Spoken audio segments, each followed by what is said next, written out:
வணக்கம். வெள்ளை கோபுரத்தின் வழியாக சொர்க்கவாசல் வழியாக உற்சவரை தரிசனம் செய்ய 1000 கால் மண்டபத்தில் உள்ள நம்பெருமாள் திருமாமணி மண்டபத்தில் உற்சவரையும் ஆழ்வார்களையும் தரிசனம் செய்து ஆண்டாள் கண்ணாடி சேவை, மூலவர், ஆண்டாள் மற்றும் ரெங்கமன்னார் அலங்கரிக்கப்பட்டு கண்ணாடி மண்டபத்தில் பக்தர்களுக்கு காட்சியளிக்கின்றனர். இந்த சேவை முக்கியமாக ஏகாதேசி போன்ற விசேஷ நாட்களில் நடைபெறுகிறது. இதில் ஆண்டாள் சூடிய மாலையை ரெங்கமன்னார் சூடி அழகு பார்ப்பது போன்ற பாவனையில் சேவை. இதை பக்தர்கள் வெளியில் விளக்கேற்றி வணங்குகிறார்கள். ஆழ்வார்கள் மொத்தம் 12 பேர் ஆவார்கள். இவர்கள் திருமாலை போற்றி தமிழ் மொழியில் பக்தி பாடல்களை பாடி வைணவ இலக்கியத்தை பெருக்கியவர்கள்.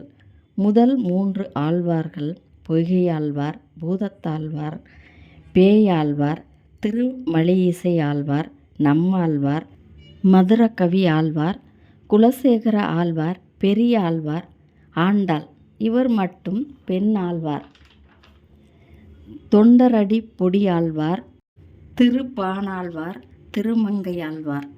இவர்களின் பாடல்களின் தொகுப்பு 4000 திவ்ய பிரபந்தம் என்று அழைக்கப்படுகிறது.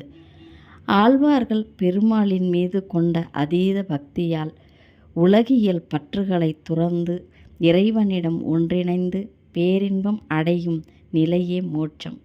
12 ஆழ்வார்களில் மிக முக்கியமானவராக கருதப்படும் நம்மாழ்வாருக்கு ஸ்ரீரங்கத்தில் நடைபெறும் ஆழ்வார் மோட்ச வைபவம் மிகவும் பிரசித்தி பெற்றது. ஸ்ரீரங்கத்தில் நடக்கும் ஆழ்வார் மோட்ச வைபவம் வைகுண்ட ஏகாதேசி விழாவின் ராபத்து 10ஆம் நாள் நடைபெறுகிறது. வைணவ சம்பிரதாயத்தில் ஆழ்வார்களின் பங்களிப்பு போற்றும் ஒரு முக்கிய நிகழ்வாகவும் இது கருதப்படுகிறது. பரமபத வாசல் என்பது திருமாலின் வசிப்பிடமாக அறியப்படும் வைகுந்தத்தின் வாசமாகும். இதனை சொர்க்கவாசல், வைகுந்த வாசல் எனவும் அழைக்கின்றனர். இந்த வைகுந்த ஏகாதேசி சொர்க்கவாசல் திறப்பின் பொழுது இந்த வாசலை கடந்தால் மறுபிறவி கிடையாது, முக்தி கிடைக்கும் என்பது இந்துக்களின் நம்பிக்கையாகும். வைகுந்த ஏகாதேசி நாளன்று திருமால் கோவில்களில் பரமபத வாசல் திறக்கும் நிகழ்ச்சி நடைபெறுகிறது. இந்த வைகுண்ட ஏகாதேசி மார்கழி மாதத்தில் வரும் வளர்பிறை ஏகாதேசி. இந்துக்களால் வைகுண்ட ஏகாதேசி என கொண்டாடப்படுகிறது. இது மார்கழி மாதத்தில் வரும் இந்துக்கள் வழிபடும் திருமாலின் இருப்பிடமாக கருதும் வைகுண்டத்தின் கதவுகள் திறக்கப்படுவது